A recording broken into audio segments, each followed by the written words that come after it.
So, I informed South Korea that it would be appropriate if they paid. Nobody's going to do that. Why are we paying $1 billion? It's a $1 billion system. 네, 공짜로 미군 쓰는 한국, 푼돈에 불과 쥐꼬리만큼 낸다. 도널드 트럼프 미국 대통령은 후보 시절부터 이런 주장을 계속해왔습니다. 주한미군 주둔 비용을 한국에 더 받겠다라는 거죠. 앞서 들으신 대로 지난주 사드 비용과 관련한 발언을 한 것도 이런 주장과 맥을 함께 한다는 분석이 지배적입니다. 하지만 팩트체크에서 확인을 해본 결과 방위비를 거의 내지 않는다는 트럼프 주장은 사실이 아니었습니다. 오대영 기자, 실제로 한국이 내는 돈이 얼마입니까? 네, 미군이 한국에 주둔하는 데 드는 비용을 방위비라고 통상적으로 부르는데요. 이걸 한국과 미국이 나눠서 낸다 그래서 분담금이라고 표현하죠. 한국의 분담금은 이렇습니다. 2014년 9,200억 원을 시작으로 해서 점차 증가했습니다. 올해와 내년에는 더 늘어날 것으로 예상이 되고 있습니다. 양국은 협상을 통해서 5년 단위로 이 분담금을 새롭게 매깁니다. 이건 2014년 2월에 양국이 맺은 9차 협정문입니다. 통계청의 물가 상승률만큼 합산하여 결정한다 이렇게 나와 있는데요.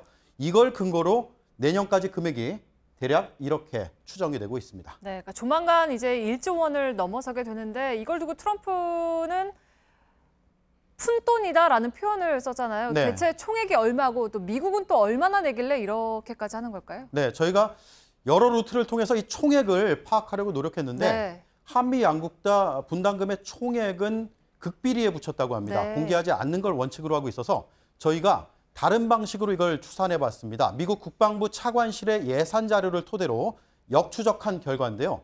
지난해 미국이 부담한 주한미군의 주둔비는 우리 돈으로 1조 2,854억 원이었습니다.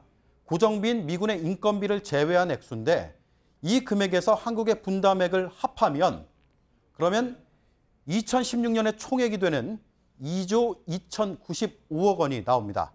한국이 42%, 미국이 58%를 낸 것으로 파악이 됐습니다. 미국이 우리에 비해서 더 낸 건 맞지만 그렇다고 해서 뭐 푼돈이니 공짜니라는 표현을 쓰는 건 맞지 않는 것 같고 그리고 또 우리가 많이 내냐 적게 내느냐는 결국엔 다른 나라가 얼만큼 내느냐를 보면 알 수 있지 않겠습니까?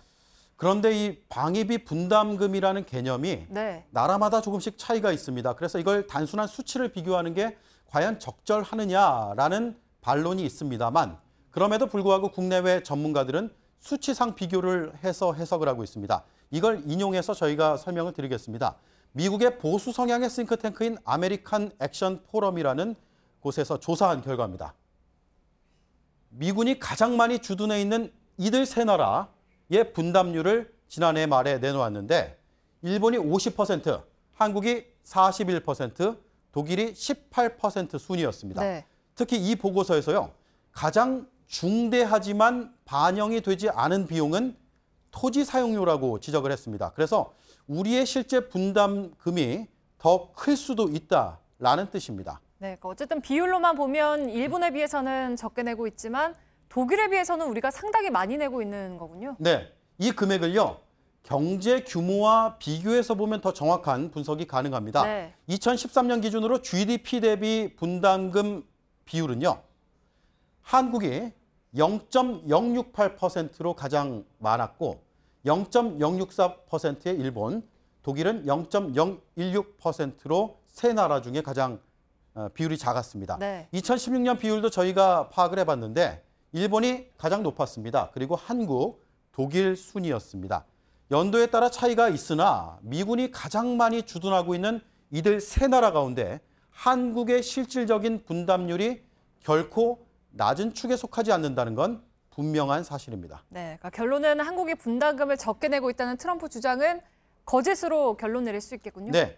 지금 사드 1조 원을 트럼프 대통령이 직접 언급했잖아요. 그게 어떤 맥락적인 혹은 배경적인 의미가 있느냐 다양한 해석이 나오고 있습니다. 그 가운데서 방위비 분담금 협상을 유리하게 끌고 가려는 속내가 깔려 있다는 분석도 있습니다.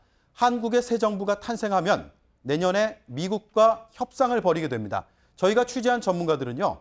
이 GDP 대비 분담금을 통해서 한국이 결코 적게 내지 않는다는 점을 미국에 명확히 인식시켜야 더 유리한 결과를 이끌어낼 수 있다라고 말했습니다. 팩트체크 오대영 기자였습니다.